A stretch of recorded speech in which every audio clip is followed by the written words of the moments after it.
Assalamualaikum warahmatullahi wabarakatuh. Saya Muhammad Nakiuddin bin Muhammad Siful Azwa akan membentangkan takrif bagi Maki dan Madani. Di sini akan dibentangkan 5 takrifan bagi Maki dan Madani. Takrifan yang pertama ialah ayat Makiyah ialah ayat Al-Quran yang diturunkan di Mekah meskipun selepas hijrah baginda sallallahu alaihi wasallam. Manakala Al-Quran Madani pula ialah ayat-ayat Al-Quran yang diturunkan di Madinah. Ta'rifan ini berasaskan kepada tempat diturunkan ayat Al-Quran.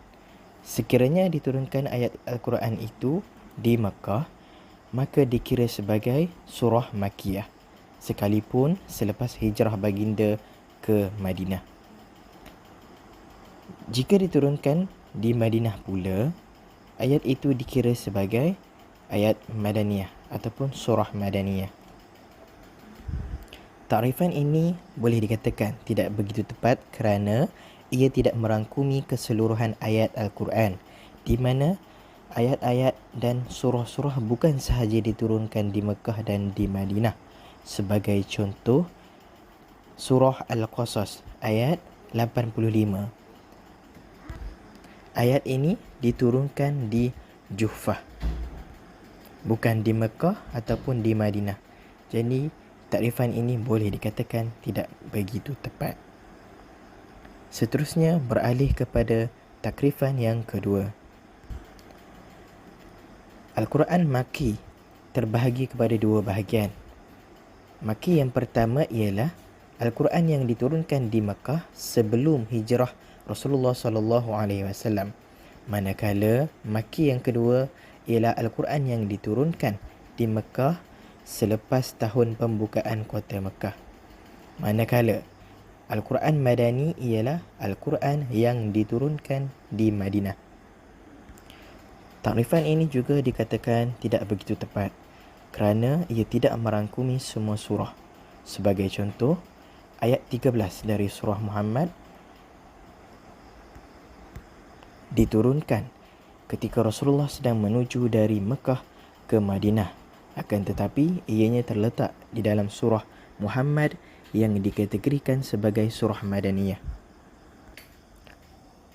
Seterusnya, takrifan yang ketiga. Takrifan ini ditujukan konteksnya kepada penduduk Mekah bagi Al-Quran Maki, manakala Al-Quran Madani pula menuju kepada penduduk Madinah. Ini bermakna firman Allah yang dimulakan dengan Ya ayyuhan nas atau Ya ayyuhalladzina amanu. Ayat yang dimulakan dengan Ya ayyuhan nas ianya dikira ayat Makiyah, dan jika dimulakan dengan Ya ayyuhallazina amanu ianya adalah ayat Madani. Jika dibincangkan, takrifan ini juga tidak tepat kerana tidak dapat merangkumi ke semua surah Al-Quran. Sebagai contoh, surah Al-Baqarah adalah surah Madaniyah, tetapi di dalamnya terdapat ayat yang dimulakan dengan Ya ayyuhan nas. Sebagai contoh, surah Al-Baqarah ayat yang ke-21.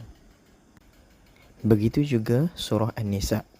Ianya dikategorikan sebagai surah Madaniyah, tetapi di permulaan surah Allah telah memulakan bicaranya dengan Ya ayyuhan nas. Seterusnya beralih kepada ta'rifan yang keempat.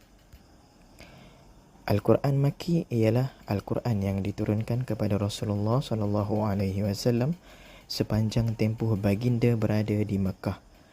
Sementara itu, Al-Quran Madani pula ialah Al-Quran yang diturunkan kepada Rasulullah sallallahu alaihi wasallam sepanjang tempoh keberadaan baginda di Madinah. Ta'rifan ini menjadikan setiap ayat yang diturunkan di Makkah ialah Al-Quran Maki dan setiap yang diturunkan di Madinah ialah Al-Quran Madani. Ta'rifan ini turut tidak dapat merangkumi semua ayat Al-Quran, terutamanya ayat-ayat yang bukan diturunkan di Mekah ataupun di Madinah.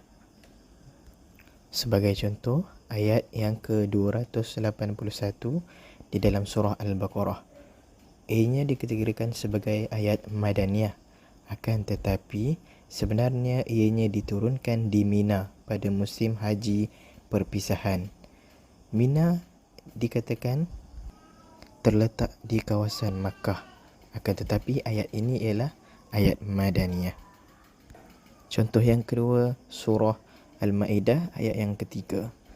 Ayat ini terletak di dalam surah Madaniyah, sedangkan ia diturunkan di Padang Arafah pada musim haji perpisahan.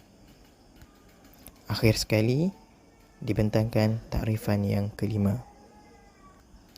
Takrif Al-Quran Maki ialah Al-Quran yang diturunkan oleh Allah Subhanahu wa ta'ala melalui Jibril alaihi salam sebelum baginda berhijrah dari Makkah ke Madinah. Sementara Al-Quran Madani ialah yang diturunkan selepas baginda berhijrah ke Madinah. Ini merupakan takrifan yang paling tepat. Ianya merangkumi setiap ayat Al-Quran yang diturunkan di Makkah atau Madinah, atau ayat-ayat yang diturunkan pada tahun pembukaan kota Makkah atau pada tahun haji perpisahan, ataupun ayat-ayat yang diturunkan dalam mana-mana permusafiran baginda sallallahu alaihi wasallam.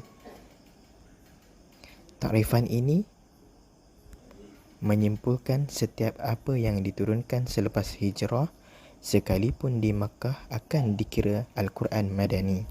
Contohnya dalam surah An-Nisa ayat 58. Ayat ini dikatakan ayat Madaniyah sekalipun ianya diturunkan kepada baginda Rasulullah ketika berada di sisi Kaabah di kota Makkah pada tahun pembukaan kota Makkah. Sekian daripada saya. Terima kasih. Assalamualaikum warahmatullahi wabarakatuh.